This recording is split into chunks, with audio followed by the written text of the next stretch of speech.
Il y a eu une fête illégale qui s'est installée au-dessus de l'établissement de nuit le 1988 dans les anciens Cinévilles. Et puis on a été contacté, appelé par des riverains. On est allé voir ce qui se passait. On a vu qu'il y avait un attroupement de personnes.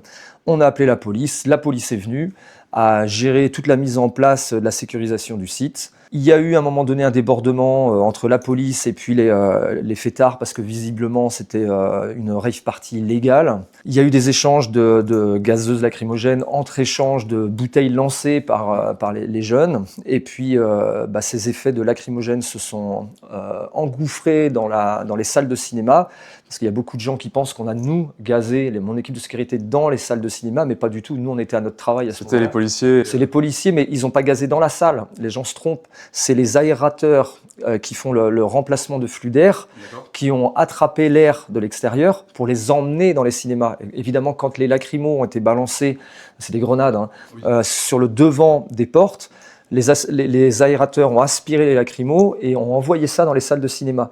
Et donc évidemment, tous les jeunes qui étaient à l'intérieur ont eu un mouvement de foule pour essayer de trouver des issues de secours qui étaient toutes bloquées par les sièges et ils avaient laissé qu'une seule issue possible. Donc même eux se sont mis dans une situation extrêmement dangereuse.